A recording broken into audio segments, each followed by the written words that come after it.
Sir ಹೇಳಿ sir, Ramzan ಹಬ್ಬ ಬರ್ತದೆ, ಏನು ಹೇಳಕ್ಕೆ ಬಯಸ್ತೀರಿ ಎಲ್ಲ ಕರ್ನಾಟಕದ ಜನತೆಗೆ ರಂಜಾನ್ ಹಬ್ಬದ ಶುಭಾಶಯಗಳು ಕೋರಕ್ಕೆ ಇಷ್ಟಪಡ್ತೀನಿ.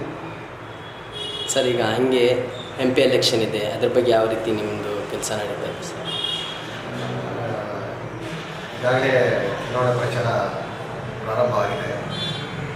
ನಮ್ಮ ಕ್ಯಾಂಡಿಡೇಟ್ ಅಂತ ಮನ್ಸೂರ್ ಖಾನ್ ಅವರು ಈ ಸಲ 100% ಗೆಲ್ತಾರೆ. ಒಳ್ಳೆಯ ಅವಕಾಶ ಇದೆ. ಯಾಕಂದರೆ ಕಳೆದ ಬಾರಿ 3 ಸಲ ಗೆದ್ದಿದ್ದಾರೆ ಅವರು. ಕ್ಷೇತ್ರಕ್ಕೆ ಬಂದು ಯಾವುದೇ ರೀತಿ ಕೆಲಸಗಳು ಮಾಡಿಲ್ಲ, ಹಾಗೂ ಜನಗಳ ಜೊತೆ ಹೊಂದಾಣಿಕೆ ಇಲ್ಲ. ಎಲ್ಲ ಅವರು ಆ್ಯಂಟಿ ಇನ್ಕಂಬೆನ್ಸ್ ಇದೆ ಅವರೆಲ್ಲ. ಅದರಿಂದ ಈಗ ಕಾಂಗ್ರೆಸ್ ಪಕ್ಷ ಕೂಡ ಈ ಏನು 5 ಗ್ಯಾರಂಟಿಗಳು ಕೊಟ್ಟಿದೆ ಜನಗಳಿಗೆ, ಅದೆಲ್ಲ ತಲುಪಿದೆ ಅವ್ರಿಗೆ. ಆದ್ದರಿಂದ ಅವ್ರಿಗೆ ಒಳ್ಳೆಯ ಅವಕಾಶ ಇದೆ ಗೆಲ್ಲಕ್ಕೆ. ನಾವೆಲ್ಲ ಪಾರ್ಟಿ ಪರವಾಗಿ, ಕಾಂಗ್ರೆಸ್ ಪಾರ್ಟಿ ಪರವಾಗಿ ನಾವೆಲ್ಲ ಕೆಲಸ ಮಾಡ್ತೀವಿ.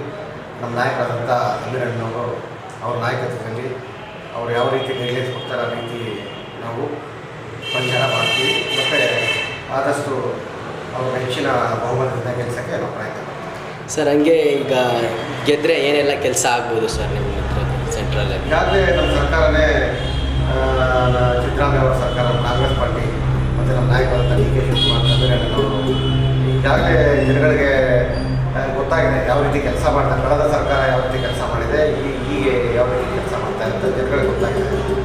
ಈ ಚುನಾವಣೆಯಲ್ಲೇ ನಾವು ಅದಕ್ಕೆ ಜನಗಳು ಉತ್ತರ ಕೊಡ್ತಾರೆ. ಸರ್ ಎಷ್ಟು ಮತದಿಂದ ಗೆಲ್ಬೋದು ಸರ್? ಗೆಲ್ತಾರೆ, ಖಂಡಿತವಾಗ್ಲೂ ಗೆಲ್ತಾರೆ.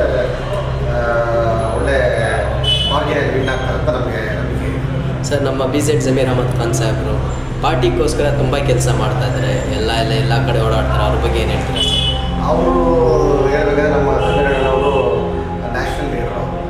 ಈಗ ಮೊನ್ನೆ ಕೇರಳಕ್ಕೆ ಹೋಗಿ ಪ್ರಚಾರ ಮಾಡುವಂಥವ್ರೆ. ಮೊನ್ನೆ ತೆಲಂಗಾಣದಲ್ಲಿ ಕಾಂಗ್ರೆಸ್ ಸರ್ಕಾರ ಬರಲಿಕ್ಕೆ ಅವರು ಮುಖ್ಯ ಕಾರಣ ಅನ್ನೋದೆಲ್ಲ ಗೊತ್ತಿದೆ. ಮಹಾರಾಷ್ಟ್ರದಲ್ಲಿ ಕೂಡ ಅವ್ರಿಗೆ ಡಿಮ್ಯಾಂಡ್ ಇದೆ.